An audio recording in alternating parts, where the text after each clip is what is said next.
प्रेमामृत स्वरूप नवनिभृत निकुंज महामहिम परम पावन श्री वृंदावन धाम। श्री वृंदावन धाम के लाडिले युगल चंद्र प्राणाराध्य श्री प्रिया प्रीतम जो समस्त हित परिकर निज परिकर जीवन की एक एक श्वास एक एक क्षण कम होता जा रहा है। भुवन भास्कर उदय होकर के रोज हमारी आयु का हरण कर रहे हैं। यदि हम प्रभु के नाम रूपी धन को नहीं कमाया, शरीर से निष्काम भावना से समाज सेवा भगवत सेवा नहीं की, तो हमारी जीवन, हमारी आयु, हमारा मनुष्य तन ये सब व्यर्थ हो गया।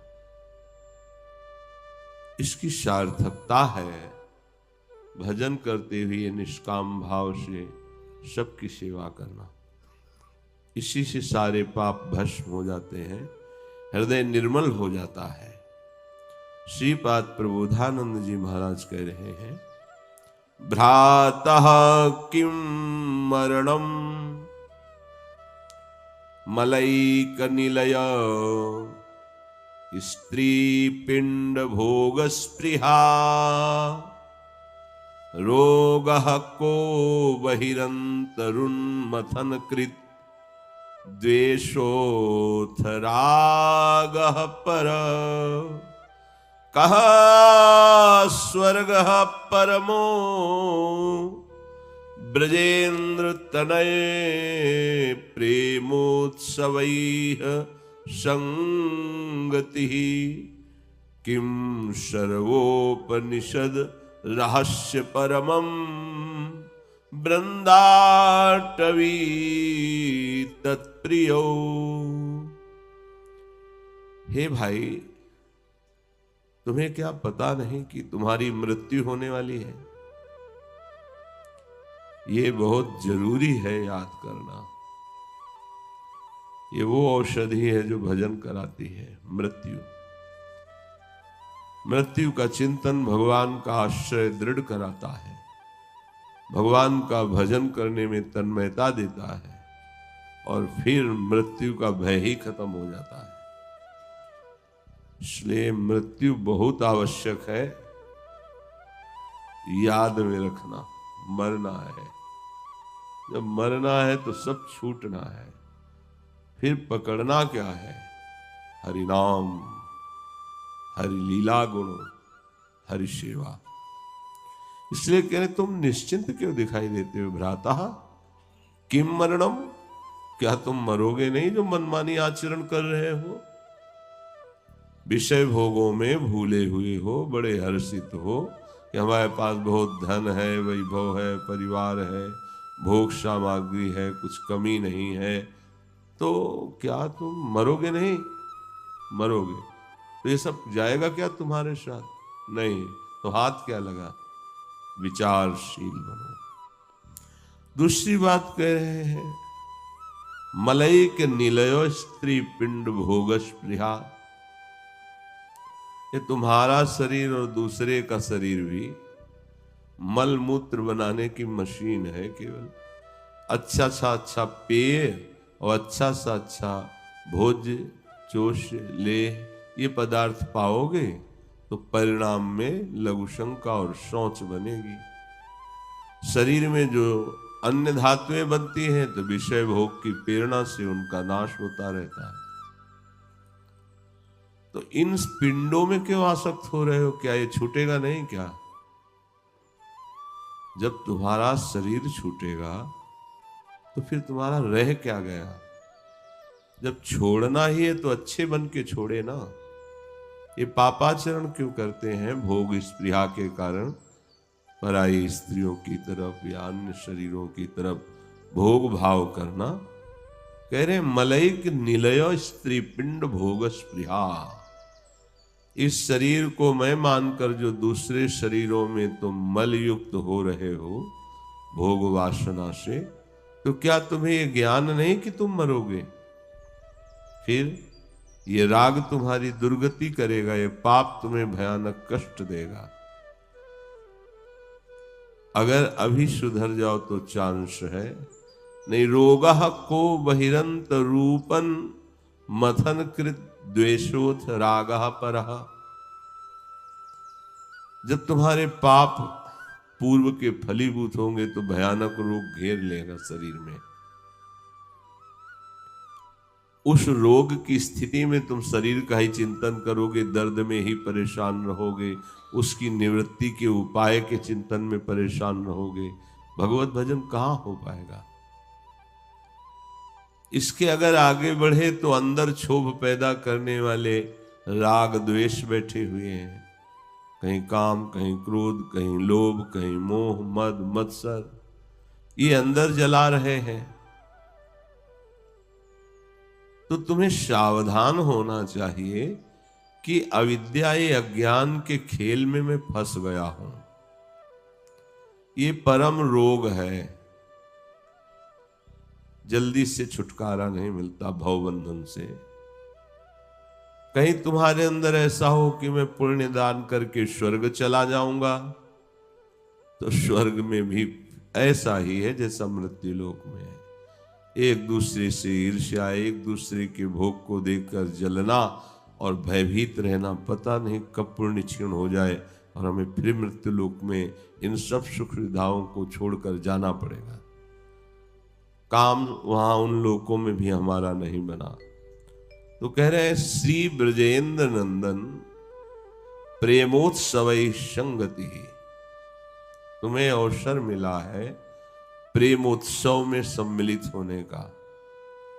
तो जो ब्रजेंद्र तनय प्रियालाल है, वृषभानु जी भी ब्रजेंद्र हैं और नंद बाबा भी ब्रजेंद्र हैं।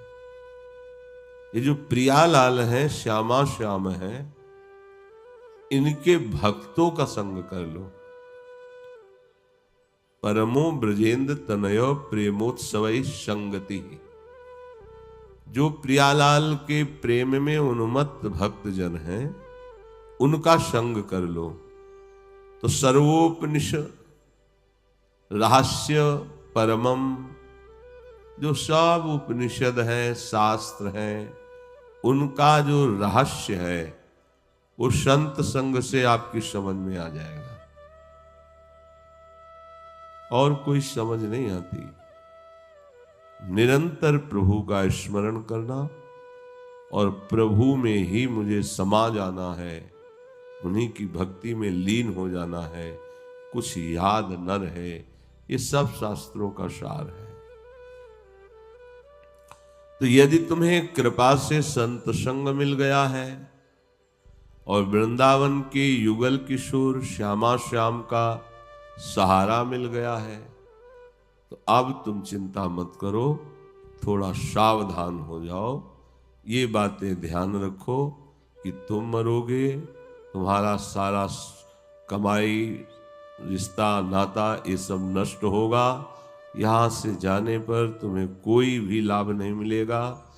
अंदर राग द्वेष मिटा रहे, बाहर नाना प्रकार की कुचेष्टाएं हमें मिटा रही है। परिणाम में दुखद चिंता, भय, शोक ये मिलेगा। इसलिए प्रियालाल के प्रेमियों का संग करके हम प्रियालाल से आसक्ति कर लें। धाम की कृपा से बहुत सुलभ है प्रियालाल के प्रेमियों का संग। जब हमारे हृदय में ये बात बैठ गई है बहुत समय से कि जो भोग हमारी इंद्री चाहती है, अगर वो भोग मिल जाए तो फिर हमारा भजन में मन लग जाएगा। बहुत गलत सलाह और गंदी सलाह देता है मन बुद्धि। भोग का चिंतन ही तुम्हारी दुर्गति कर रहा है।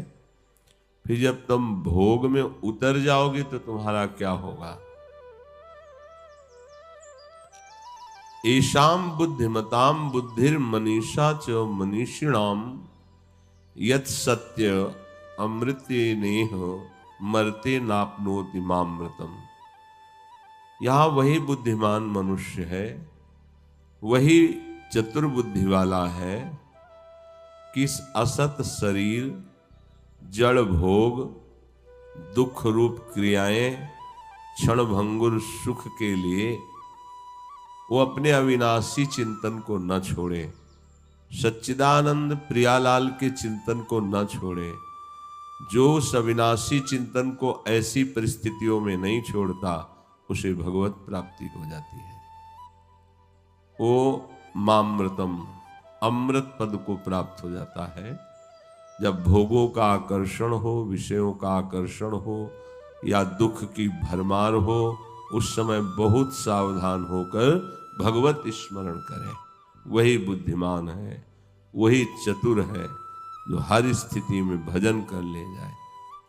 पर बुद्धि हमारी ऐसा निर्णय नहीं करती। वो हमको उपदेश देती है कि अगर मन सहित इंद्रियों से भोग लिया जाए तो हमें शांति मिल जाएगी, और एक बार भोगा तो बहुत बार भोगने की लालसा हो जाती है। न जातु कामः कामाना मुपभोगेन शाम्यति, हविषा कृष्ण वर्तमेव भूय एवाभिवर्धते। ये विषयों की लालसा जब भोगों में उतार देती है तो भोग भोगने से शांति नहीं होती, घोर अशांति पैदा हो जाती है, और नवम नवम भोगने की इच्छा।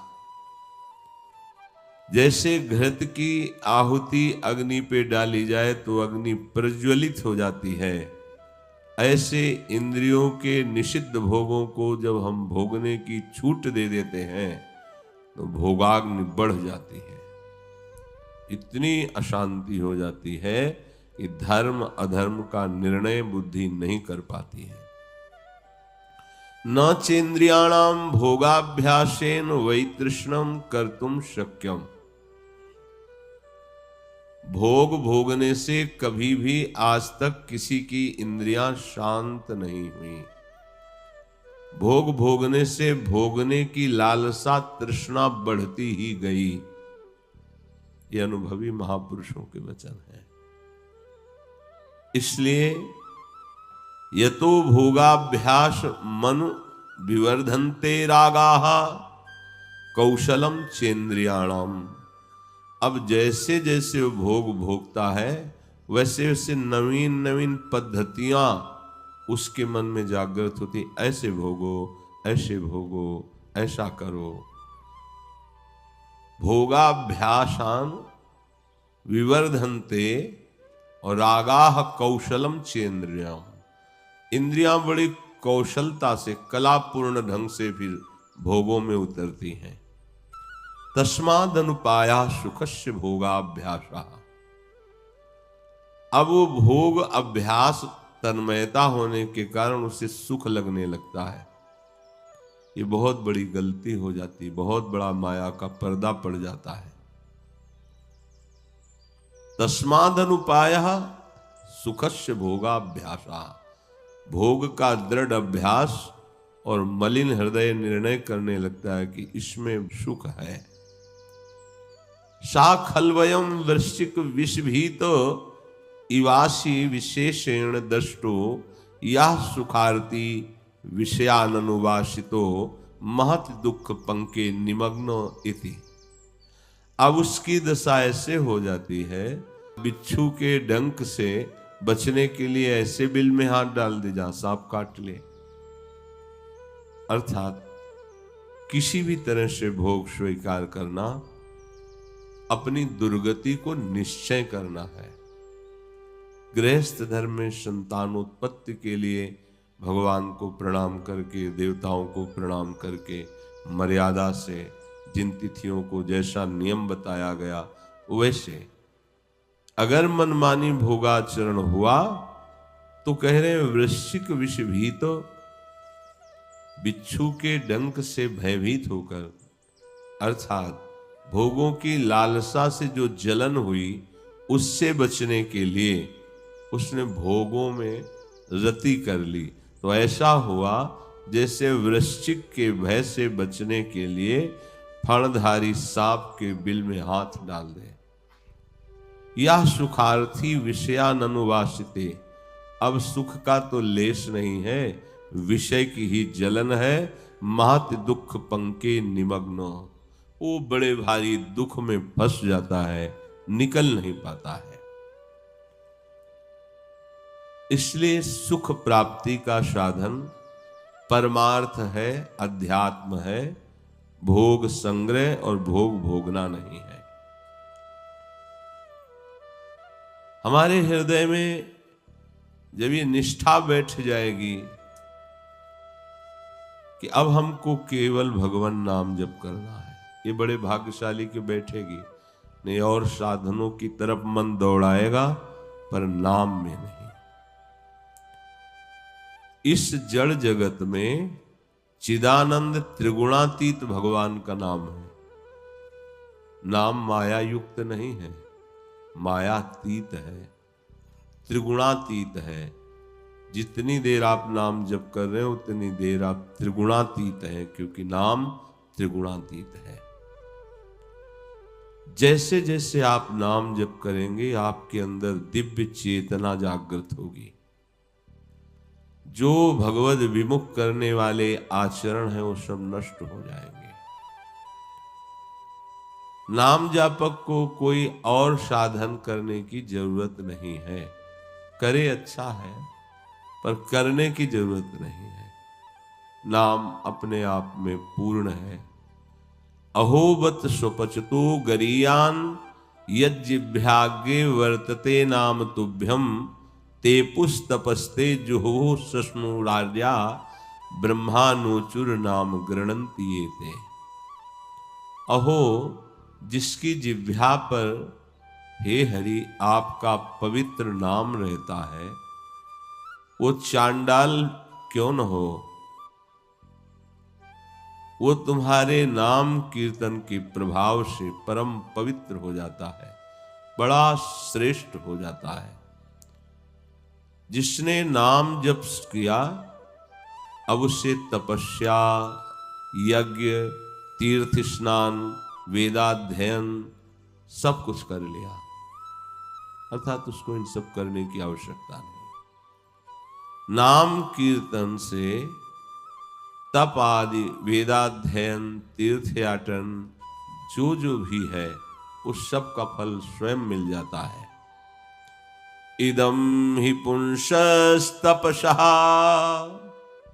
श्रुतस्य वा शिष्टस्य सूक्तस्य च बुद्धि दत्तयोः अविच्युतोऽर्थः कविभिर्निरूपितो यदुत्तम श्लोक गुणानुवर्णनम। वही भारी विद्वान है, वही बड़ा अनुभवी है, जिसने निश्चय कर लिया है कि अब हमारा एक ही लक्ष्य है, भगवान के नाम का जप करना और उनका कीर्तन, नाम कीर्तन, गुण कीर्तन। अब वेदाध्ययन, उत्तम यज्ञ, मंत्र अनुष्ठान, ज्ञान, दान, इनका जो फल है पढ़ने लिखने और सब क्रियाओं का, वो सब भगवान नाम में स्वयं प्राप्त हो जाता है, भागने की जरूरत नहीं है। आज ये पर्व है, भागे चले जा रहे हैं, प्रभु का विस्मरण हो रहा है, धक्के मुक्कर। शांत बैठ जाओ, हरिनाम जपने लगो, नाम कीर्तन करो। सारे तीर्थों का फल, सब वेदों का स्वाध्याय, समस्त यज्ञों का फल, सब व्रतों का फल आपको नाम में ही प्राप्त हो जाएगा। कल एक प्रश्नकर्ता ने किया था प्रश्न कि मैं बचपन से साधु समागम करता हूँ, बहुत पहले दीक्षा ले ली थी, खूब नाम जप भी करता हूं, पर मैं भयभीत रहता हूं कि पता नहीं मेरा कल्याण होगा कि नहीं होगा, मेरा मंगल होगा कि नहीं होगा। तो जकारो जन्म विच्छेदः पकारः पापनाशकः तस्मात् जप इति प्रोक्तो जन्म पाप विनाश कह। जो प्रभु का नाम जपते हैं, तो जो जपते हैं, तो जप मात्र से जन्म का हेतु जो कर्म है पापनाशक वो भस्म हो जाता है। जकारो जन्म विच्छेद, पकारः पापनाशन। जप, जब आप राम कृष्ण हरि राधा नाम जप करते हैं, तो जप करते ही तुम्हारे जन्म मरण का जो कारण कर्म बंधन है वो भस्म हो जाता है और शरीर से धीरे धीरे संबंध विच्छेद होने लगता है। शरीर शुद्ध प्रभु में लगने लगती है, देहाभिमान गलित होने लगता है। पर ये समझ में इसलिए नहीं आता कि हम केवल इसी को नहीं पकड़े हैं, बहुत कहीं राग फैलाए हैं, इसलिए संशय है। सततम कीर्तयन्तो माम, सतत नाम कीर्तन, नाम जब चले और सत्संग सुनने को मिले। तो अब जैसे अपने लोगों के है तो ये थोड़ी कि कोई कल्याण हो जाए, मोक्ष हो जाए, ये हो जाने वाली बातें सब स्वाहा है, इनसे कोई मतलब नहीं। हाँ, अगर कभी पुकार होती, मांग होती, तो एक ही बात की होती है कि ऐसी कोई भी परिस्थिति आवे, दुखद या सुखद, हम आपको भूल न जाएं, इतनी कृपा करते रहना बस। अब ये सब बातें खत्म की दर्शन दे दो, हमारा कल्याण कर दो, मोक्ष हो जाए, ये सब अब बस प्रार्थना कभी होगी दैन्यता से, तो एक ही बात की होती है, बिसरी हो ना बिसारी हो, यही दान मुहि देव। कहीं आपकी इतनी प्रचंड माया है, सुखद या दुखद परिस्थिति देकर आपको भुलवा न दे, इतनी सामर्थ्य में देते रहना। ये मधुर मधुर में तन मंगलम मंगलानाम, सकल निगम वल्ली सत्फलम चित स्वरूपम। ये मीठा से भी मीठा, मधुर से भी मधुर ये नाम है प्रभु का। अभी जप में तन्मयता नहीं, इसलिए नहीं ऐसा लगता, आप जी नहीं पाएंगे नाम के बिना। इतना इसका नशा है, इतना स्वाद है, इतना बोले मधुर मधुर में तन, ये तन नाम मीठे से भी मीठा। राधा नाम सुधा रसम, अमृत रस है। मंगलम मंगलानाम, ये नाम मंगल का भी मंगल करने वाला है। सबका मंगल करने वाले हरि हैं। और देखो बाल लीला में यशोदा मैया और गोपीजन मिलकर इन्हीं के नामों से इनकी रक्षा करते हैं। मंगलम मंगलानाम, सकल निगम वल्ली सत्फलम चित स्वरूपम। समस्त जितने आगम निगम पुराण शास्त्र हैं, इनका फल है नाम में प्रीति हो जाना। क्योंकि चित स्वरूपम, ये चिदानंद स्वरूप नाम है। सकृदपि परिगीतम श्रद्धया हेलया वा, भृगुवर नरमात्रम तारयेत कृष्ण नाम। एक बार कोई या कोई गाने में उच्चारण कर ले, गीयते परिगीतम, या श्रद्धा से या अवहेलना से, ऐसे भी उच्चारण करने मात्र से प्रभु का नाम तारयेत कृष्ण नाम, ये उसे तार देता है। विश्वास करो, कोई एक ऋषि एक महात्मा के अनुभव की बात नहीं है। एक बार लगन लग जाए, एक बार गुनगुनाने लगो नाम किसी भी गीत में, या श्रद्धा से या अवहेलना से, तो ये नाम तुम्हें तार देगा। तारयित कृष्ण नाम, ये कृष्ण नाम आपको तार देगा। सांकेत्यम परिहास्यम च स्तोभम हेलन में वा वैकुंठ नाम ग्रहण मशेषागहरम विदु।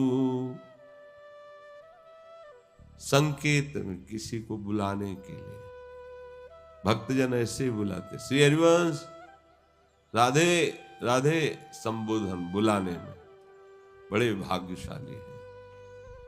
परिहास्यम, परिहास कर रहा है वो, पर बोल तो राधा राधा रहा है ना। कह रहे परिहासम स्तोभम हेलन में वा, किसी भी प्रकार से अवहेलना करने के लिए, उपहास करने के लिए। वैकुंठ नाम ग्रहण मशेषाघरम, जिभ्या पे नाम आया कि समस्त पाप हर लेगा ये नाम। अशेष हरम विदुः, तुम ऐसा जानो कि भाव से, कुभाव से, अनख से, आलस्य से कैसे भी नाम उच्चारण करोगे, नाम पाप को नष्ट करके आपके हृदय में प्रेम प्रकाशित करेगा।